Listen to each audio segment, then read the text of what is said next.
Okay, everybody, hello and welcome to the Mindful Mic. This is Colby Twist, and I'm here with, Grace Shimatsu. and we're also here today with Abi Franklin, who is the director of Idaho Homelessness Impact. Director and founder? No, Oh, not founder. it's the other Abi. Yeah, Sorry. big Abby, old Abby is the founder. Is the founder. So that's a great place to start. Welcome for being here with us today, and just why don't you give yourself an introduction, and you can talk about yourself and Abby starting this foundation. Thank you. I'm happy to be here. I originally met Abby when we were in elementary school together. We met when I was in kindergarten or first grade, and she was in second or third grade. And we had a buddy system where the older kids would take a kindergartner and they would bring them around the school. And Abby was my buddy. And throughout our time going to school together, we just became really, really close. And now we're like as close as sisters could be. And she's away in college now, but I love her to death. And when she was in her sophomore year of high school, she decided she wanted to start this organization, and she did. She put all of her effort, all of her time into it, and she still got amazing grades. She still did amazing in school, and I could not be prouder of her for starting this the way she did. She went through so much her sophomore and junior year, and she still built this whole thing up. And she ended up giving it to me when I was a sophomore, early sophomore year. The summer before sophomore year, she kind of took me through a training and the whole process of how I could run it and how I could tweak it to make it my own, and how she didn't care what I did with it from now on, but she just wanted to make sure that I was passionate about helping people. And she's one of my biggest inspirations in my entire life, and I owe this entire nonprofit to her, and she's amazing. Well, I think, that's amazing. I think you both are an inspiration. You are at Boise High, a sophomore, A junior, a this year. junior. Okay. And you guys you started you're working on a nonprofit and going to school. I can't imagine doing that in high school. So I think you both are an inspiration Thank you. for sure. Yeah. So why don't you tell us a little bit about this wonderful organization that Abby started and that you've kind of taken over from her? What do you do? What's the mission?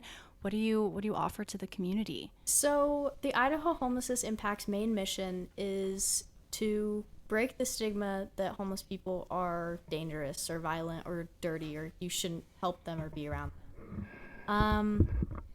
My main mission personally has been to provide as much help to the community that I possibly can physically right now. And obviously, I don't have a job right now because I'm working on the nonprofit and my grades. So a lot of my resources that I purchase to give out at the events is out of pocket and completely fundraisers and everything.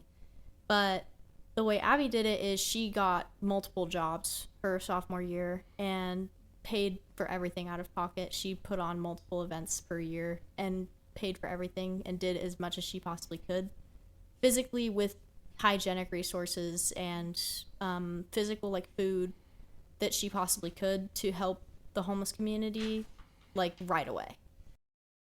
So you do you said events. So is that you put on these events in the community and then people can come and take the resources and materials they need? Is that kind of how it works? Yeah, so we like to call them resource fairs. They happen at the not art installation, but the art warehouse by Interfaith, the one that attached to Interfaith. It's called the Phoenix. And this November, I hope to put on a hot food event where the homeless can come in and scoop up on a plate some mashed potatoes, gravy, turkey, all of that. Fantastic. And have a Thanksgiving dinner and have some warm food. I hope to do a blanket drive for everyone, so get like 80, 90 blankets that the homeless can come and take. We do resource fairs like that where you can literally just walk in and take what you need, and then And where is that? So you said you work with the Interfaith Sanctuary. So you'll get a drive maybe and drop stuff off there, or how do you get a lot of these resources, to the community that you're trying to reach? So last time I did a drive, I did it at Collister Elementary School, and it was for hygienic resources, so deodorant, shampoo, conditioner, all of that. And I personally went in with huge boxes from Home Depot. And there was a really big box at the front of the school. And I remember going to Collister and we did soup drives and we put cans and the goal was fill up the giant box at the front. And I got the box filled up with all of the hygienic that's resources amazing. that I needed. And my dad came and helped me and we put him in the back of my car and drove him over to Interfaith and set it all up and people came in and took them. Oh my gosh, they must be so grateful to have you there. I was so grateful for them. I could not have asked for a better drive to happen. They were Yeah. so amazing. Yeah. So how long have you been doing this? Since the beginning of my sophomore year. Beginning of your sophomore year. Okay. So what is like when you think about your main mission, right? You are doing these different drives and you're working with the Interfaith Sanctuary. You're working with other nonprofits and dropping stuff off there, and you like maybe food banks, or is your main partnership with them? Our main partnership is definitely with Interfaith. Okay. But I am partnering with Stay and Play as well. Oh yes, we love Stay and Play. Yes, and I hope to table soon at the next Stay and Play event. And I would love to get in contact with more nonprofits and more resources always, because we also love to contact anyone we possibly can that could help. Yeah. We all need to work together. Yeah, exactly. We all have the same end goal of helping in this community, is people. helping people in this community. Right. We work with mental health, you work with homelessness, but it's all intertwined. And Stay and Play with suicide prevention, we all have a goal at the end of the day to make sure this community is safe and healthy and well taken care of. For sure. So I love that you are thinking about the bigger picture here, of working with other nonprofits. So I think we have a lot of work that we can definitely do together. That would be So, amazing. We'll be at Stay and Play with you. That's the Okay. kickball tournament. When is that? October, I want to say 26th. Yeah. It's that Saturday. Something around there. Sorry, Jake, if that's wrong. We have the right one on our website. So tell us some of the challenges that you often, that you also see as a result of homelessness out there. So I think personally the biggest challenge I see all the time in Boise is definitely substance abuse, whether that be alcohol, meth is a big one here. And all of that can boil down to substance abuse before they became homeless or substance abuse after they became homeless, and all of that just destroys your mental health. And I've met homeless people who have told me and communicated to me that they feel like they can't get help because of how far they already are from it. And that breaks my heart because I truly feel like my whole thing is that I try to reach out to them, because if they're too scared to reach out to me, then nothing's gonna happen. So it's honestly really difficult, because if they aren't asking for help, sometimes they don't want it. And I'm offering help, and have gotten yelled at and screamed at before because they don't want the help that I'm offering. And that also is really hard, because I truly, and of course I respect that decision, and if they don't want that help, then that's okay. But I really do, my whole mission is just to help people, and to help people get back on their feet and understand that just because they're in a bad spot now doesn't mean they need to stay in a bad spot. But I think the biggest challenge that the homeless face now is unaffordable housing, obviously, and substance abuse.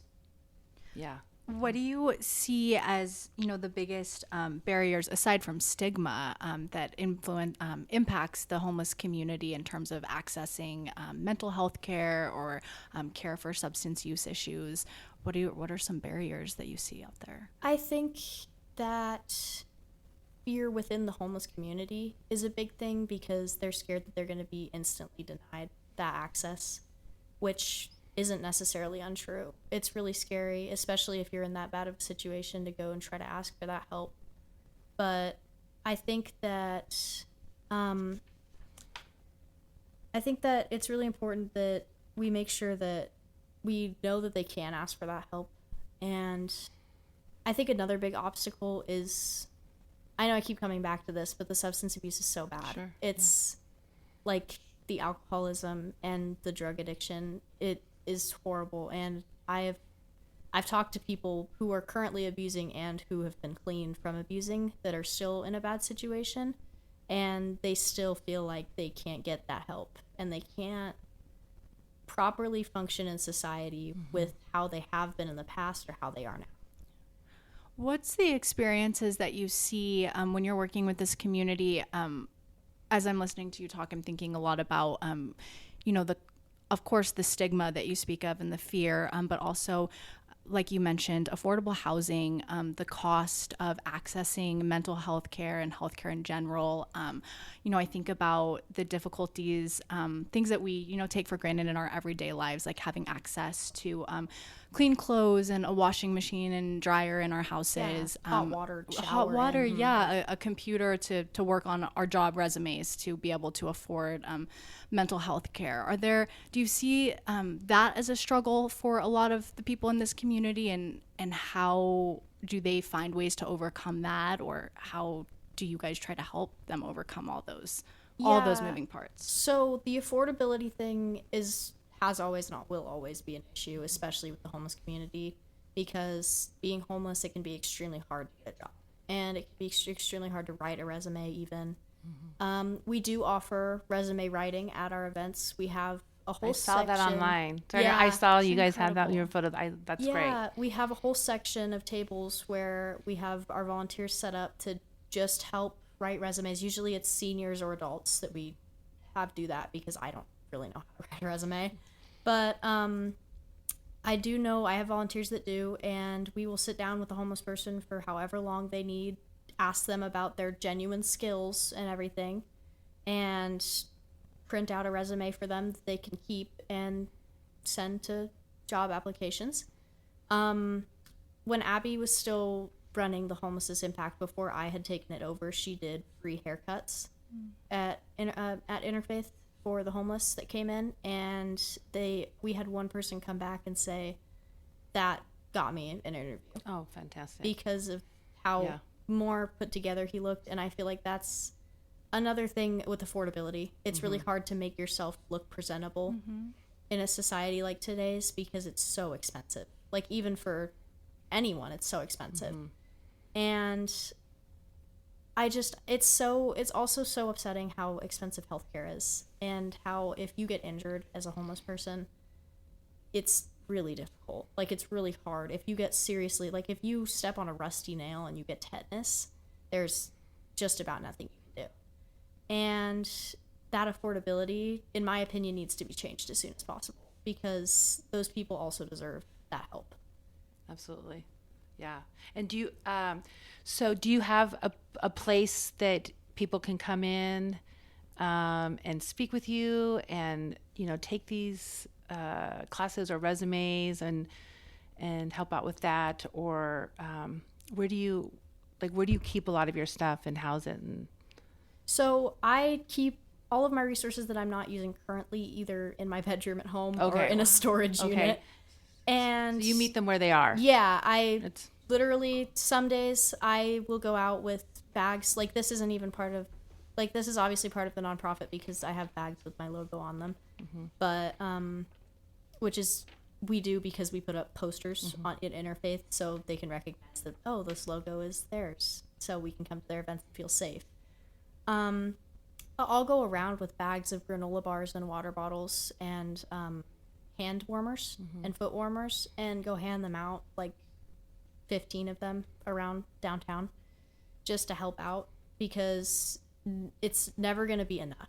And I know that in my own head, and that was something that I really struggled with in the beginning, because I wanted this to be so much. And as a sophomore in high school, you just like, it was so difficult at first with my grades and everything, and I wanted to do so much, but every little thing that you do for someone that's in a situation as bad as that is so important to them. Like, if you give someone a bottle of water or granola bar that you have laying around, that will make their whole day. Yeah. Do you have a place where if, someone listening wanted to donate some of those supplies to you, is that an option? And also, if it is, what are those supplies that you need the most of or that are in the most demand? So I'm working on getting a GoFundMe set up right now on my website. Right now it's not taking donations because the account is in someone else's name and I need to get the whole logistics figured out. But honestly, donating money is really good because all of the money that's donated to my GoFundMe is spent on the resources that we need. The main resource I would say that I invest in is tuna, believe it or not, because it's packed with protein. It comes in a lot of different flavors, and you can eat it raw. You don't have to cook it or anything, and it's really, really healthy and really good. And it's really filling. Another one is deodorant. And the most high demand that we do and give out at our events is we buy 25 bus passes that are the ones that don't expire. For the public transit that'll take you anywhere in Boise, and I think they have unlimited trips. As far as I know, it lasts like you have like a month to use all the trips, and it's unlimited as much as you want. And we haven't gotten any complaints from any of the busing systems about that yet. And I do know that it can be an issue of people sleeping on the bus and staying on the bus stop to stop, but we haven't gotten any issues about that yet. It's honestly just another expense thing. Like, transportation is so expensive. Yeah. I'm blown away. You know, you were talking about earlier about, you know, you're spending your money. Here you are in high school, you know, you have all your studies and then you're doing this and then you're using your own money. So we have, by the way, we're going to put your website on our site so people can make sure that they can reach out to you to help out with anything you need. So we talk about money, but there's also, I've got to think, these partnerships that would be great for you to build, right? So I want to say to anybody out there that is part of an organization, of how they can help. You've got obviously the food and the essentials that you need, but you also need, like you said, the partnerships with, you know, like the, you know, buses or, what other ones I'm trying to think of that you could really, you know, Any restaurant, restaurants for catering, catering. Maybe like, there's clothes. There's a place that can give out nice, like Men's Warehouse or something that can, even you know, like even craft stores, because if they have excess yards of felt, I could use to make blankets, or anyone I know could use to make blankets. or maybe there's someone that makes blankets and makes blankets and they can give you Exactly. blankets, right? I mean, I feel like there's so many different people that can help, whether they have money or not. Maybe they have a craft that they do. Yeah. And it truly is anything. Like, if you can think of something like, oh, I want to knit some gloves, or oh, I want to knit a scarf or a hat, or crochet something warm, then it literally anything helps. Like, oh, I want to buy a pair of socks. That helps. Any little thing that you think that you would want to do, I swear it helps the community so much. And I know it may seem small when you're doing it, but someone's day or a long period of time, especially with socks, like, completely changes. Because shoes and socks are in such high demand, and it's so hard to do shoe drives because I never know sizes. I never know, like, especially in adults, everyone is different. And it breaks my heart in the winter when when the homeless community walks around barefoot, because they don't have socks, they don't have shoes, there's no snow boots or anything. So I hope to do something soon with that, with the socks and shoes. Hopefully in November I'll have a section where I'll have boots and socks. And if people have those things that they want to donate to you, like they have socks to donate or shoes, can they just contact you to get those to you? Yeah, so on my website, it's Idaho Homelessness Impact .org. And if you search Idaho Homelessness Impact, it should come up first. Okay. And on my website, there's an email at the very end. It's idhimpact@gmail.com. And you can email there, and I will receive the email. And it can be used, like used old shoes you don't want to use anymore, or old snow boots that don't fit, or old gloves. As long as they don't have holes or anything in them, or they're unwearable, then we will take them. You could also email me by filling out a volunteer form. I have a section where it says, do you have anything else you'd want to add? You could fill out the form and say, I don't want to volunteer, but I had a question about this or this or this. So there's so many ways that people can give and be a part of helping, volunteering and giving things. But let's kind of circle back around that you were talking about, relating it to like mental health and substance abuse, right? What is, if you could change one policy or something in the system that you see here in Idaho to help support, housing and mental health, what do you think that would be? I don't know a lot about the policies in Idaho about any of that, but something that always comes to mind is making healthcare affordable or free completely. And not just healthcare. When I say healthcare, I mean mental health help, because that is so important. And suicide rates in the homeless community are so high, and because people just feel like they are trapped. And that is, it's so important to remind people that they're not. And even though they're in a horrible situation right now, they can get out of it. It does not have to stay that way. And I truly am working as hard as I can to make it so it doesn't have to stay that way. And although I don't know much about policies or anything like that, I would say that one thing I would change is the cost of mental health help. Right. I think that's a great place to start. And, as we talk about the stigma and everything surrounded around homelessness and mental health, it's hard because we just, and relating it to suicide prevention, it all goes hand in hand. We want to make sure that everybody out there feels worthy and loved, Right. and maybe they're in a hard spot and they have been for a long time, but that doesn't mean that they're not worthy of love or having a place here in our community, because everybody does. And I think what you're doing is saying just that. And I really think it's admirable of you to, to say this and say, hey, just because you might not have a roof over your head or, abundance of food and clothes or even a closet at all, that you are worthy. And I think that we just need to keep driving that home to people. Like maybe if you're driving home tonight after work and it might have been a long day and you're tired, but there's somebody on the corner there that might need help, and, Exactly. giving $1 or a couple dollars, we just have to look at, these are all people, and these are people in our community that we need to take care of. That was Yeah. really long-winded, I know, but you really inspire me. So Thank you. I appreciate it. Yeah, even like when I always think about it, I'm super in a really good situation where I'm at. But I always think about it and I'm so grateful for where I am right now. And I adore giving. Like that's my favorite part of this whole thing, is the fact that I can give to people who don't have that. And I really hope in the future that I truly can provide enough resource that changes and they can have that, and everyone can have a warm place to sleep and a roof over their heads. Even if it's not permanent, they can have that safety and know that they deserve that. And what I love to say with this nonprofit is no last chances. Like everyone deserves a second, third, fourth, fifth, millionth chance. I love that. No And- last chances. Yes. Yeah, no last chances for anyone. And no matter how bad of a situation you're in, you always have a chance to make up for that. Like, I'm never going to look at you and say, oh, you messed up, you're done. Like, Right. you always have another chance. I love that.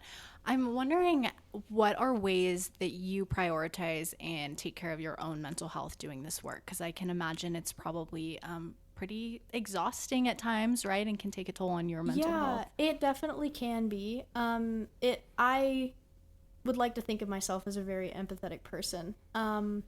When I go out on the street, I have had times where I've had to go and sit down and just cry because I feel horrible for these people and the situations that they're in. But I think the biggest thing that I do for my mental being when I'm feeling that way is knowing that I'm helping. And I'm doing the absolute best that I can, well, with what I can do right now to help these people out of that situation. And I think that spending time with my friends really helps, and my boyfriend and my family are my biggest supporters. My mom and my dad are amazing. They really fund everything. They funded my last event. My dad took me to the dollar store and was like, buy anything you want. I was like, awesome. They must be amazing. They I mean, are. to see where you are in high school. I was saying when we were sitting down earlier, I wish I could have done something like this in high school or even thought about it. So I think it's inspiring. So they're obviously amazing parents. They are. I owe everything to my parents. They're the best. They've taught me so well. And I feel like me personally, I always love doing exercise. I go ride my bike, I go ski and snowboard. And I think all of this is leading into me trying to say that as long as you have something distracting and something that you can do that you love, that kind of can get your mind, even if that's reading a book or like playing music, like guitar, which I play guitar too and it distracts me, or listening to music, or just finding something that you love to do to distract yourself from all of the bad things that you might be thinking about in that moment really helps me. And I do almost always have an AirPod in at my events just because the music that I listen to, and it Music really helps. helps ground me because it's a sense of this is real, like this is really happening. And it helps me take a deep breath and breathe and be like, okay, we're getting this done. If something goes wrong, we can pivot. And what Abby always taught me was pivot hard. So if something goes wrong, change direction fast. And as long as you pivot hard, no one's going to notice anything went wrong. I love that. Yeah. And I was noticing on your site too, it seems like your group or the volunteers or the people I see are all young. Yeah. Yeah. I would love to get more adults involved because I do uphold the fact that for every 2 minors, there's 1 adult, which usually there is, but I need to keep that there Okay, yeah. because for minor safety, I do just in case someone is on substances and is Sure. dangerous, because that happens. I need to make sure there's adults in the room that can help me by getting them away from my minor volunteers. We love the people at Interfaith. The folks at Interfaith are amazing. They're there all the time, and we always get so much help from them. But most of my volunteers come directly from my school, my student body at my school, and I couldn't be happier. They're such amazing people. My media influencer is a senior. She's a senior. She's super sweet. She does super great work. I feel so bad because I haven't contacted her recently, and I'm like, I need to have her make me something so I can post it. But she's amazing. Yeah, it's really nice having a community of young people who care the same way I care. It's great to see the young people take care of their surroundings, to take care of their community. Yeah, me and Abby both agreed when she handed this down to me. I was like, I really want to try to get younger people in on this. And she was like, I love that idea. And that's mostly why I first went to do a drive at Collister, because I wanted to get the families of the little kids in on it.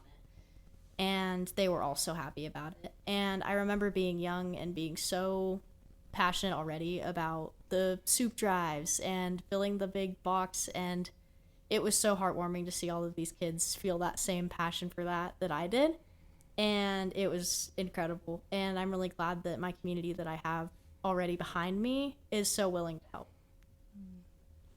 We need to keep it going, right? So we need to Yes. keep everybody listening. There's so many ways to get involved. I mean, nobody can say, I don't know what to do or I don't know how to get involved, because Yeah. they just need to contact you. I will give you something to do. Yeah, I'm You sure, can do right? anything. I'm sure you have a lot that they get. I mean, even stuff, it sounds like, when you go to this kickball tournament, working a table. Yeah, I mean, exactly. I've got to imagine with events and everything that you're doing as it is in school, it'd be nice to have somebody help out at a table so that you can maybe Yeah, for sure. do some other stuff as well. I love doing what I do, and I love, honestly, my favorite thing about this is how swamped I get. I like, because sometimes it's so good to just be able to focus on this thing that's helping people, Right. rather than focus on something that is unimportant in the moment. And that might be because I don't like school very much. But while working on my grades, love focusing on this because it helps me detox and focus on something good in my life and everyone else's life that's happening. Yeah, that's really beautiful, and probably also good for your mental health, right? To have Yeah, something for that sure. you're passionate about and is helping others. I love that. Yeah, so the getting involved, the volunteering, but I think another thing, we had kind of touched on this before, is other nonprofits getting involved and working together. We have Catch. Catch is here, and besides, the Inner Sanctuary, other food banks, just other nonprofits, I think, just coming and working together and maybe doing events together. Yeah. And so if anybody out there has a tiny nonprofit, a huge nonprofit, I guarantee that there's something that everyone can do together. Yes, that you can for do sure. together. As right? long as your mission is to help people, Yeah, right. I will have something for you. To help people, help this community. And if you own a business, Even there's if, ways to help out. It doesn't have to be a nonprofit. For profit. We love for profits. Yeah, small businesses, anyone that wants to reach out can 100%. I love local owned businesses. I shop from almost always local owned businesses Right. just to fund the city of Boise. Yeah. Get those gift cards. Yeah, help, for sure. Mixed help. greens. Mixed greens. My favorite Oh my place. gosh. I love mixed greens. We need to, hear that, mixed greens? We love you. Yes. Give it gifts to kids out there. But there's so many ways to get involved. And like I said, we'll make sure that we put that on the site so that they can go directly to you. Because your mission's amazing. You're amazing. Abby, for starting this. I'm just in awe of what youngsters are doing these days. Thank you. I feel like I wanted to take it over so badly because of how passionate Abby was about it, and I look up to her so much. It kind of Yeah, it rubbed off rubbed on off me. on you. Well, that's a good thing to rub off Yeah, on somebody's friends, right? for sure. For having an influence like that. So she sounds like she's amazing. But yeah, we want to be able to get the word out and help you out. So make sure everybody goes to children'shomeidaho.com, or let's have you say your website again. Idaho Homelessness Impact.org. .org, yeah. And is there anything else you want to share that we didn't touch on? I don't think so. Just Did we make get sure it all? you guys remember there's no last chances. You always have another chance to reach out, and never feel afraid to reach out about anything, whether that be mental health or wanting to help someone else. Anything, you could email me or the children's home or Stay and Play or 988, and always get that help that you need, and you can get help. No, I love that. Thank you so much, Abby. No last chances. I'm going to remember that. I No love last it. chances. I know. Perfect. Thank you so much for being here. Thank you for having me. Thank you. And again, we'll put that on children'shomeidaho.org. And we just want to thank everybody for tuning in again for another episode of the Mindful Mic. And we will be back again. Take care, everyone. See you soon.